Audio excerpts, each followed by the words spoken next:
What's going on, y'all? We are back for another Boss Mom Talk Tuesday, which is basically your Boss Mom advice column where we'll talk about different things as it pertains to the Boss Mom movement, what it means to truly ignite your inner boss so that you can successfully find the balance in your life to basically live fulfilled, right? We don't want to live overwhelmed, overworked, tired, feeling like we just don't have enough time. It's not enough hours in a day. Y'all know that feeling. So we'll be talking about all of that, and you can participate by submitting your questions via DM on Instagram or shooting me an email at admin@thebossmommovement.com. Y'all already know how boss is spelled, Bawse. So let's get into it for today. I'm excited to talk about this topic, which is pretty much the ultimate topic of balance, right? And so the question for today is, how do you maintain a sense of balance between your personal life, motherhood, and your professional endeavors? Okay, y'all. So y'all know this is one of my favorite things to talk about, and this is honestly the meaning behind the boss mom itself in terms of harmonizing our life. I personally don't think that I have to give up my personal life goals, professional life goals to be a mother. I definitely feel that I can do them simultaneously, but it does take effort. And I will be honest, when I first started my motherhood journey, y'all, I was no good, okay? I was no good in terms of having that balanced lifestyle, which we know it's not really balanced because balance means that it's equal across the board at all times, right? And the key component is having structure and prioritizing, which back then, 3 years ago, I didn't really understand once I got into it how I was going to do it and make it work for me and my family.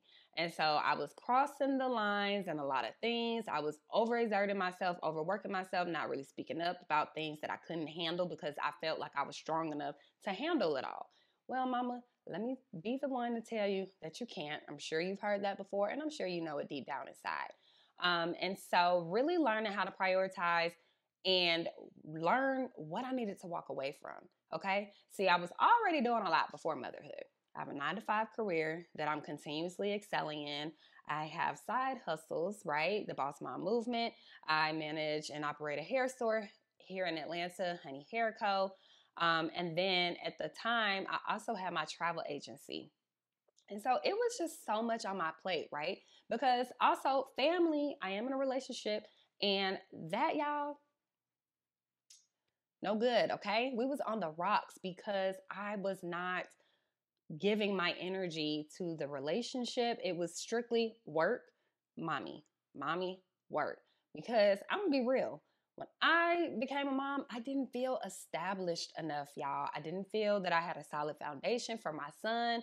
I didn't honestly feel that I was ready to be a mom because I felt I was still selfishly thinking about me and my career, which I had just entered a new industry at the time. And it just didn't seem like the right time. So I really had to learn, okay, girl, figure it out. What is important? I know family is important, but my livelihood is also important as well. And so really just sitting down and having to voice where I needed help, where I needed flexibility, having the conversation with my job. Hey, I'm a mom, which they knew because I had just had my son.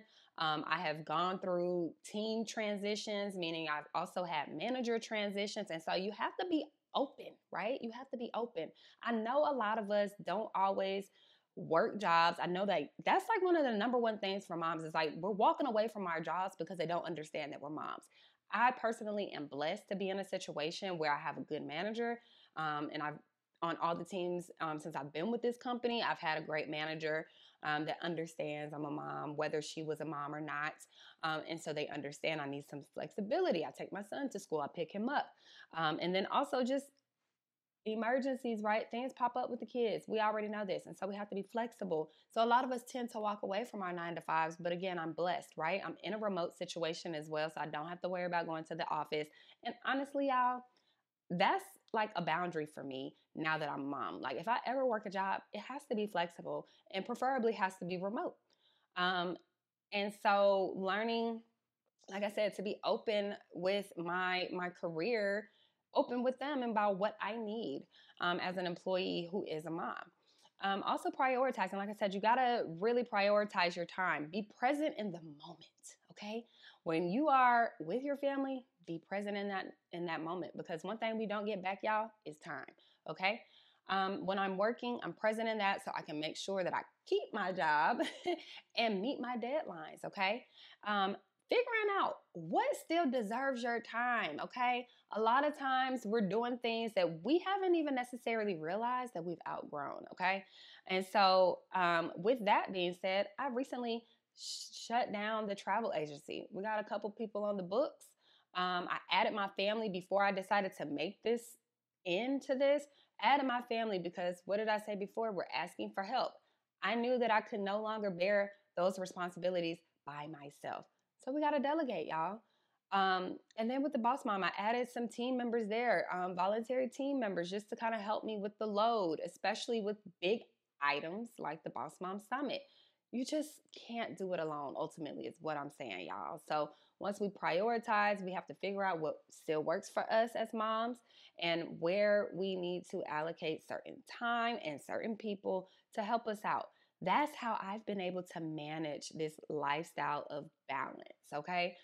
It's creating some sort of structure and getting organized, y'all. I got calendars everywhere, digital. I write them down. I write down my to-dos. I write down my goals, and even tidying up with that, right? Setting deadlines, because my goals would just be out there floating around without no deadline if I don't know when I need to meet certain things. And even if we have to push them back, if you get to that deadline and you haven't met it, but at least I know I have something to look forward to with my personal goals. And so that's how I've been able to manage. And y'all, it's a testing time, okay? You have to figure out what works for you. Everything doesn't work for everybody. And so I've had to plug and play a lot of different things, and still do. And I feel like as my seasons continue to change, because that's how I look at life, just how we look at seasons, summer, winter, fall, you know what I'm saying? That's how I look at my life. So in this season, what's working is what I'm going to continue to do. And I'm adding technology into that too, y'all. I keep an app that connects all of my different calendars outside of my work calendar, just to kind of help keep me on task, because you're the brains behind the operation pretty much at home, right? You got to keep everybody on schedule, including yourself. And so, calendar, calendar, calendar, calendar, baby. If it ain't on the calendar, it doesn't exist. That's my way of thinking, when it comes to balancing everything. And so, I just create them routines, get that structure in place, and like I said, reevaluate some things. Stepping away from certain things completely, or at least minimizing your responsibility in it, can definitely help. Asking for help where you need it around the house if you can, at work, in your job, with your business, um, because you have to make sure that you're not responsible for every single thing. And you got to put that self care in. It's non negotiable. That's something that I really lacked in. And so just getting back to things that make me happy, making sure that I'm rejuvenating and recharging myself. So when I do jump back into the thing, whether it's jumping back into motherhood, jumping back into work, in my business, it's like I am recharged. Can't run off an empty cup, y'all. We just can't. We're no good when we do that, right? So that is how I have been able to maintain the balance and get better at it the more I do it and the more I learn new techniques that I can involve. But yeah, y'all, figure out what works for you. It's not a one size shoe fits all. That's how I like to look at it. And you just have to try things. It's trial and error. Okay. So let's work on that harmony with our lives, y'all, because we can do it. We can still make ourselves happy. I hear a lot of moms always say they don't have time to do the things that they like to do. Girl, we got to make time. When you think about it, before you were a mom, you made sacrifices for certain things, right? So that's how I look at it. I sacrifice in some situations so that I can get to where I want to be in life. So that's my advice. That's my boss mom advice on maintaining your balance. So I want to hear from y'all. What are you doing to make sure that you do have that balance in your life so that you can live that fulfilled lifestyle that you desire? DM me. I want to hear your feedback, or submit it in the comments if you're, open to leaving a open and honest, transparent comment. Leave it on this video. I want to hear from you. All right, y'all. Well, that's Boss Mom Talk Tuesday. I'll see y'all next week. Bye.